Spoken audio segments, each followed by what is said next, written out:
Bienvenido, Edgar Arandia.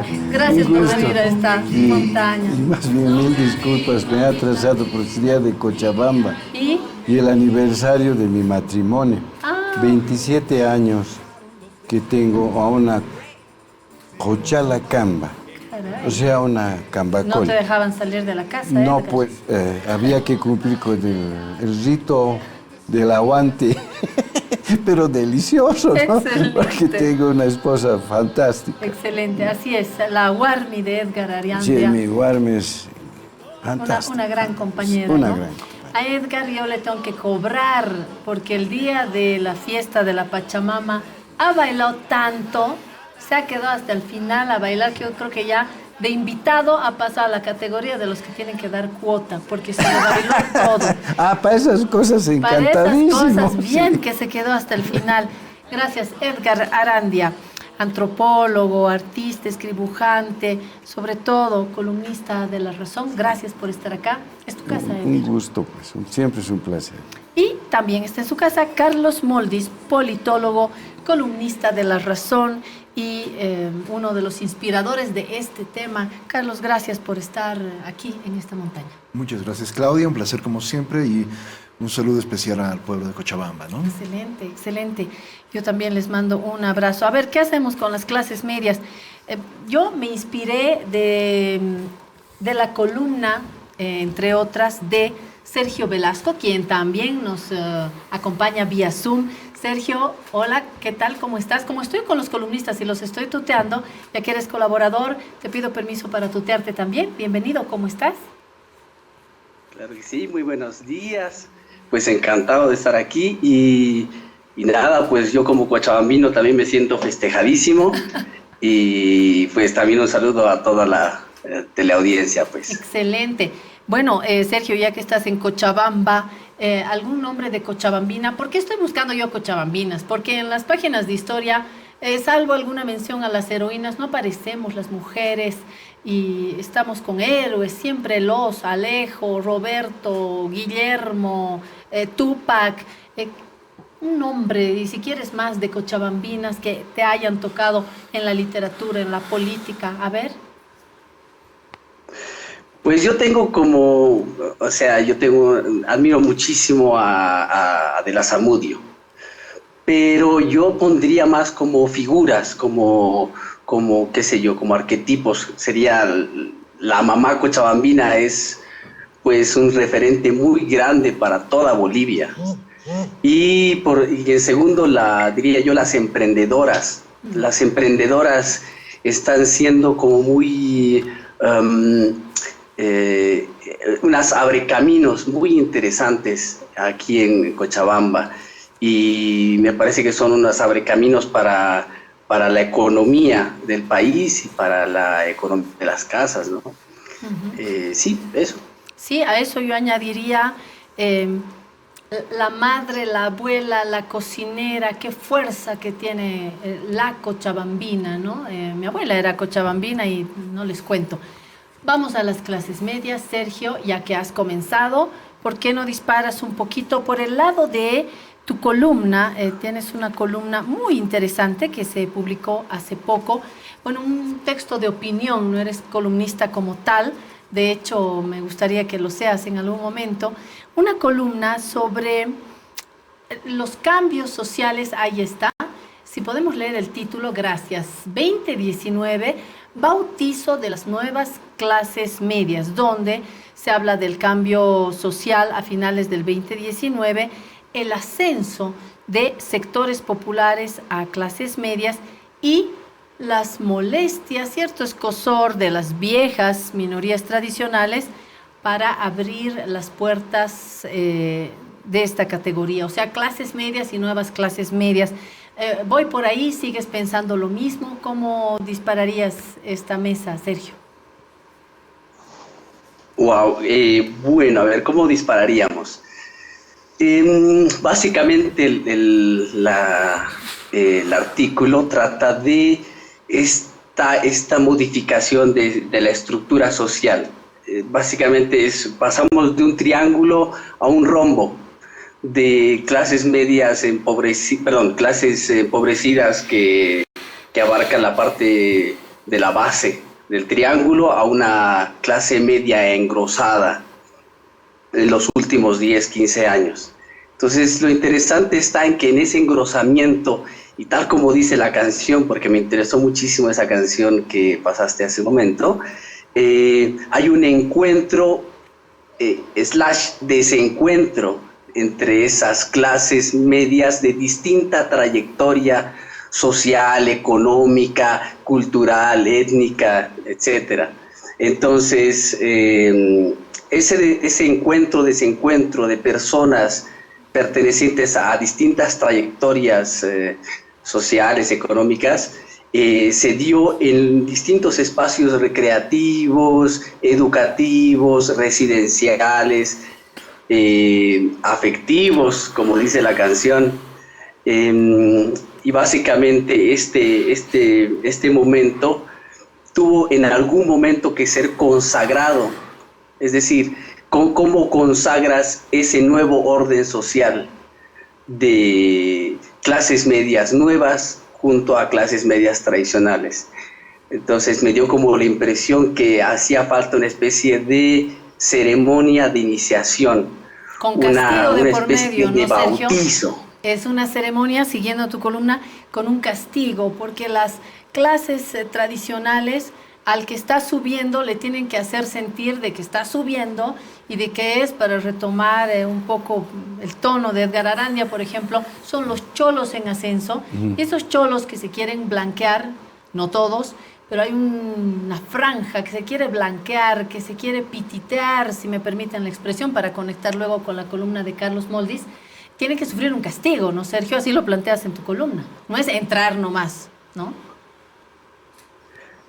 Exactamente. Lo interesante es que en esta ceremonia de iniciación, al principio pensaba que podía ser una especie de matrimonio de clases medias.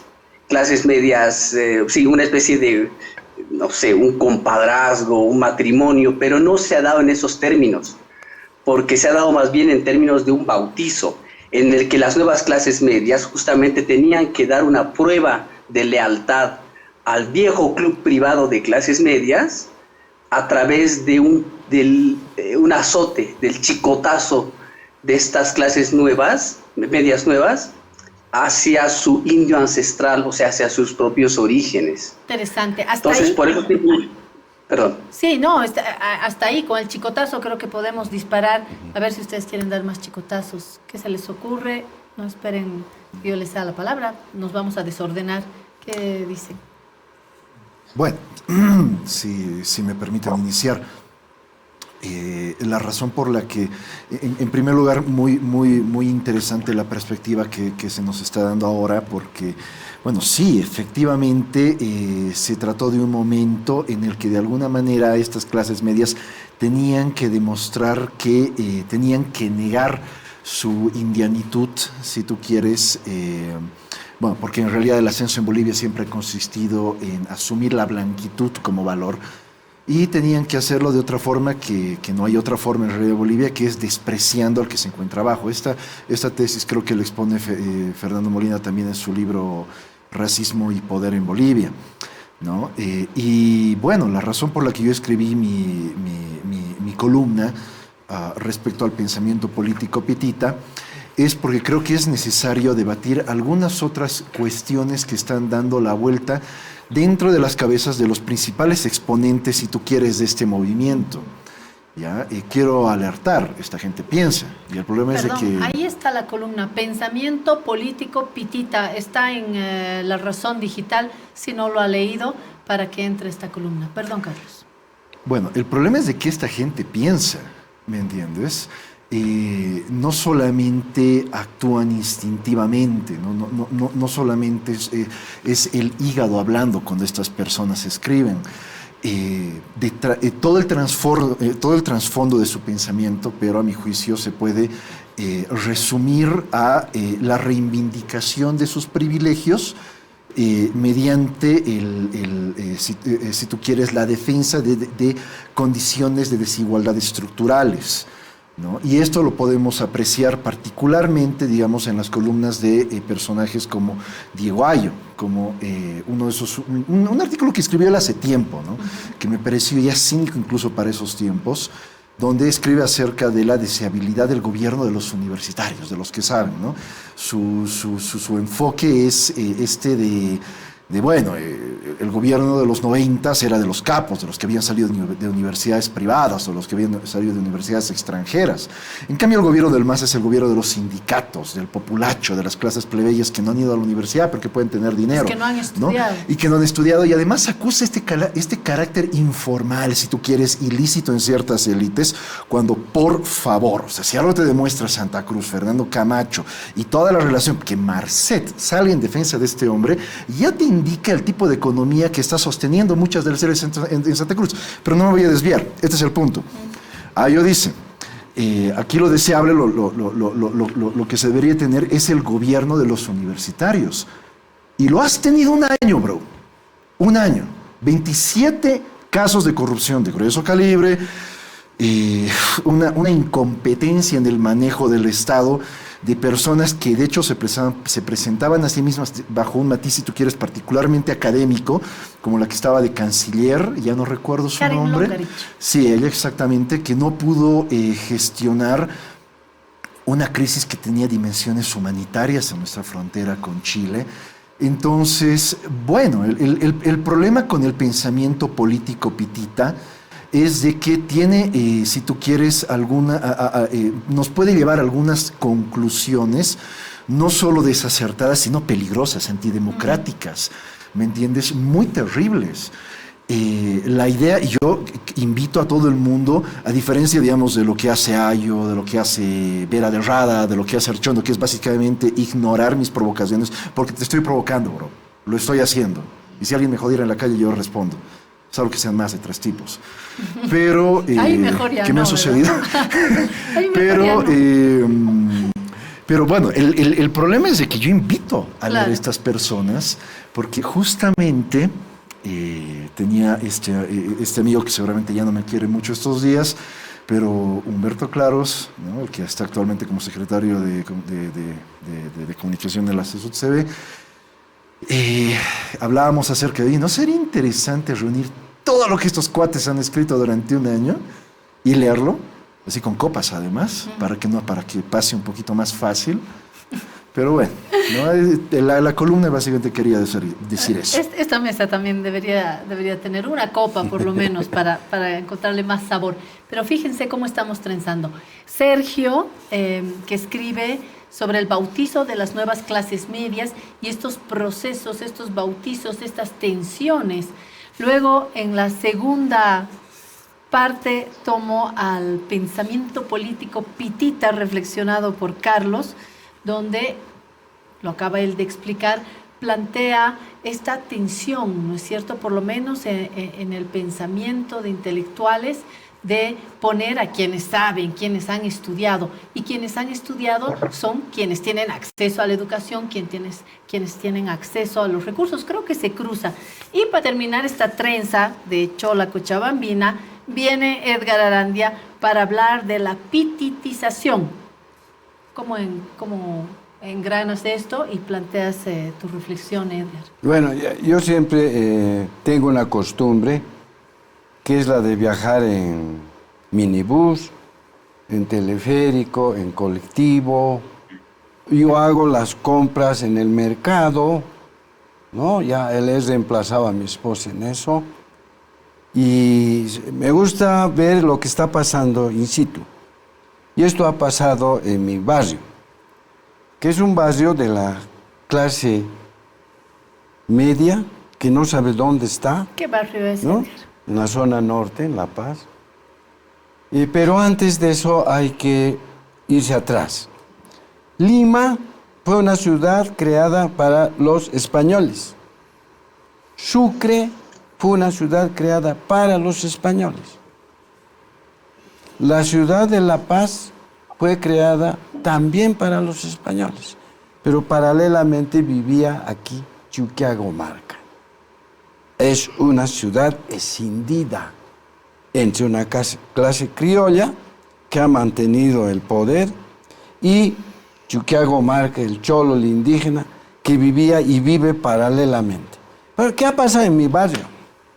Mi barrio en los últimos años ha ido expulsando hacia la periférica a la población más pobre, indemne y con un altísimo grado de etnicidad. Pero tampoco han venido a reemplazar gente de la clase media criolla, sino una nueva clase emergente. Han venido a reemplazar una señora de pollera que hace negocios con carne de cerdo, que se ha enriquecido y ha comprado la casa de un dentista bastante famoso y ella se ha sentado. Y el día sábado ha pasado la preste de la Virgen de los 7 Dolores y del Señor de la Exaltación.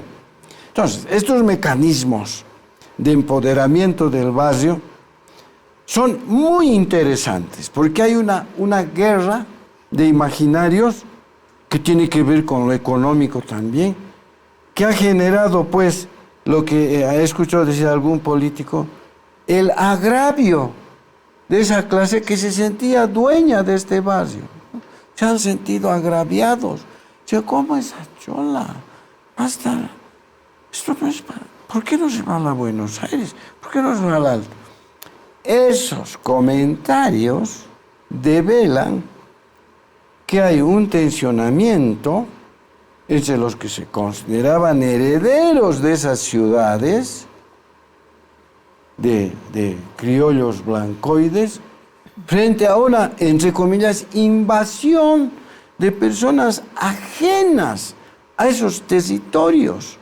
Entonces, hay una pulsión constante y vemos, por ejemplo, que esta señora, que es una señora de pollera muy elegante, que tiene a sus hijos en universidades privadas, cada uno con su automotor de último modelo, está generando pues una nueva visión de lo que ha sido la inclusión social durante el gobierno de Evo Morales.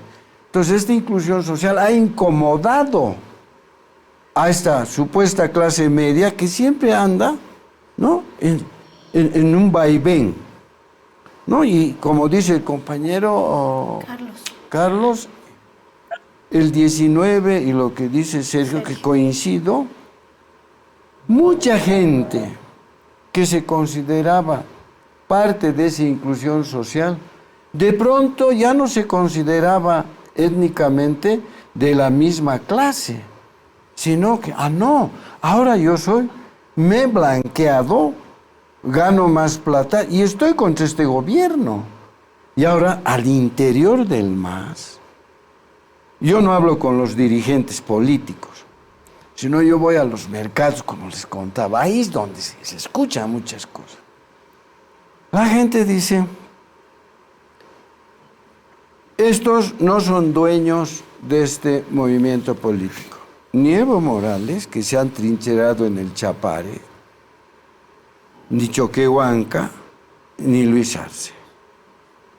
Si siguen con estas veleidades, los vamos a desconocer a los tres y vamos a poner otros gentes. O sea, hay un malestar enorme al interior de la gente popular por la manera en que se sienten manipulados y que no están entendiendo. Lo consideran una chacota. Lo que acaban de hacer los, entre comillas, legisladores evistas con su huelga de hambre, lo consideran parte de una chacota, que están erosionando la democracia, que tanto dolor y sangre ha costado a nuestro pueblo, la están rifando, porque la gente poco a poco empieza a descreer que este no es un buen sistema de gobierno. Y esa irresponsabilidad que es exclusiva de los políticos bolivianos nos puede costar lo que decía el compañero. Es muy peligrosa esa manera de entender la política. Si tenemos estos antecedentes de que nuestro país fue fundado ya fracturado, ellos están acumulando mayores conflictos para que esta fractura se convierta en algo peligroso. ¿Qué dice Sergio en Cochabamba con estas ideas? Creo que he hecho bien en trenzar estas 3 columnas, ¿no, Sergio? A ver, hay varios elementos. El primero que me parece muy interesante, es la palabra que utiliza don Edgar, de volcado.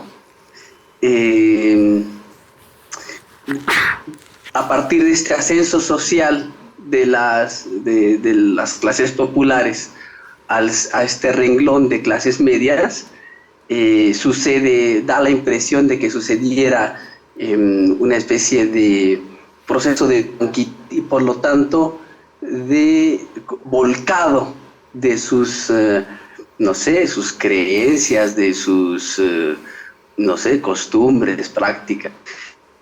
Pero lo interesante está que el 2019 dio muchísimo esa impresión de que las clases medias de origen popular se hubieran volcado en contra de, no solamente en contra de un gobierno que justamente les ha dado la posibilidad para que estuvieran en una situación mucho más, si se quiere, acomodada, sino que además estuvieran yendo en contra de sus propios orígenes. Entonces, mucha gente el 2019, por ejemplo, se quedaba como atónita por la cantidad de personas que se movilizaron en contra del gobierno de aquel entonces. Entonces, nadie podía creer que hubiera tantas personas, especialmente los últimos días de conflicto, movilizadas. Entonces, me da la impresión que gran parte de esta clase media emergente estuvo del lado justamente de estas clases medias tradicionales y también conservadoras, etcétera, luchando porque se recupere al menos un poco los estamentos, los lugares más o menos sociales que se tenían de antaño de la República. Sí. Entonces, primero eso. Luego hay otra palabra que me parece muy interesante que utiliza Edgar, señor Edgar, es la inclusión social. Esta inclusión social, y luego tú dices una palabra muy bonita, Claudia, que es la atención. Aquí viene una teoría que, pues, me olvidó el nombre en ese momento, pero bueno, es un francés, sobre la teoría del chivo expiatorio. Entonces, la inclusión social dada por el proceso de cambio genera una especie de tensión. Esa tensión social entre nuevos y viejos moradores de clase se tiene que resolver de alguna manera, y aparece allí justamente la figura del chivo expiatorio. La figura del chivo expiatorio es muy interesante porque condensa en su propia figura todos los males sociales. Y estos males sociales en ese momento, pues la corrupción, pedofilia, narcotráfico, ecocidio, todo lo que pudieron poner encima de la figura del expresidente Morales. Entonces, esas tensiones propias de la cercanía social se fueron resolviendo o trataron de ser resueltas a partir de este chivo expiatorio, de esta persona culpable de todos los males, que con su muerte o expulsión logra de manera parcial o total reponer un orden a lo social, porque es como si entrara una especie de caos en la sociedad. Y el caos ha sido justamente el que mucha gente de origen popular haya pasado a tener, como decía el señor Edgar, autos, dinero, negocios, que pudieran tener la oportunidad de tener casas al lado de las nuestras, qué sé yo, pues tuvieran las mismas oportunidades que las tuvieron seguramente personas de clases medias tradicionales acomodadas, ¿no? Se está acabando el Sí, tiempo. eso. Sí, se está acabando el tiempo, así que un poquito más de carrusel, Carlos. Lo último, porque después no vamos a tener la oportunidad, a menos que planteemos una segunda mesa, que creo que vale la pena volver a juntarnos, ¿no? Bueno, tal vez para complementar bueno, el tema que aborda Sergio, por cierto me encantan sus bigotes, tenía que decirlo aquí en público porque me encantan. Pero, Los bigotes. sí, son muy bonitos. Pero creo que también hay que encontrar cierta parte de la responsabilidad, si tú quieres, en que este ascenso hacia las clases medias de algunos sectores populares se haya dado de forma tan reaccionaria, en también, si tú quieres, una incapacidad que tuvo el MAS para proponer ciertas formas de modernización que no sean blancas. El problema es de que aquí siempre se ha asumido que subir de clase, si tú quieres ascender socialmente, necesariamente te tiene que llevar a vivir en barrios blancos, estudiar en universidades blancas y actuar como blanco, ¿no? Y siempre digo que uno de los ejemplos más bonitos, aunque puede que lo esté idealizando un poco, de ascenso social, democratizante y además así orgulloso, es el ascenso de los sectores negros en los Estados Unidos, que son burguesía, son celebridades, abogan por el consumo, por el placer, ¿no? por el bling bling, pero lo hacen sin negar su negritud, ¿me entiendes? Entonces... pero al final del día son negros, ¿no? Al final del día. Bueno, hay sectores, un ¿no? Estados Unidos racista, al final del día. Y que sí, es cierto, ¿no? También, si tú quieres, esa modernización tiene esos límites, ¿no? Ahí tal vez habría que cuestionar si en realidad lo que queremos es más capitalismo, etcétera. Yo te voy a ser franco, o sea, a mí me gusta la idea de trabajar lo suficiente como para poder comprar una buena cerveza, ¿no? Entonces, sí hay un horizonte de consumo en mi vida. Ahora, no sé si ese es el único horizonte, pero en todo caso, creo que el MAS también tenía que construir un proyecto de ascenso social que no siga las mismas líneas ni que trate de hermanarse con estas clases. Y bueno, podemos continuar, ¿no? Porque el MAS ciertamente trató de agarrar estas clases medias tradicionales con resultados totalmente paradójicos, contraproducentes. Eran personas con las que no tenías por qué tratar de caerles bien en primer lugar, ¿no? Bueno, se acabó el tiempo. Edgar, una línea de conclusión de este primer capítulo, porque el tema es buenísimo. Muy simple. Hay un proceso de pititización, pues. No, la gente se está pititizando porque no está obteniendo respuestas del gobierno. La gestión es lenta, tremendamente engorrosa, y lo que quiere esa clase media y sobre todo la clase popular son respuestas. Y eso no está pasando. Y lo que en cambio ve esta clase que está expectante son estas pugnas internas entre angurrientos por el poder y apoltronados. Los apoltronados están contentos. Por encima están pasando todos los problemas urgentes y los angurrientos dicen, ahora otra vez tenemos que capturar el poder. Y se están descuidando de lo más elemental en la política. Hay que dar respuestas a las bases. Si no das respuestas, el proceso de pititización va a ser todavía mucho más veloz. Y no hay que olvidarse que la mayor concentración de la población votante está ya en las ciudades. Ya no es como en los años 60, que el área rural tenía un contingente humano fuerte, poderoso. Ahora no, eso ha cambiado la geografía, ha cambiado la geopolítica. Bolivia no es una isla. Nos van a producir efectos lo que pasa en la Argentina, lo que está pasando en Chile, lo que pasa en el Perú. Nos rebota, nos llega. Totalmente. Entonces, están perdidos los políticos como la selección boliviana. No apunta a un solo lado, apunta a todo lado y no se concentran en la gestión. Es acción-reacción, acción-reacción. Cero gestión. Y eso es muy pernicioso para que las clases populares sigan siendo leales a un proyecto político. Este se está erosionando y eso tienen que saberlo los políticos. Y por eso mismo creo que vale la pena una segunda mesa. Gracias, Edgar Arandia, Carlos Moldis, Sergio Velasco desde Cochabamba.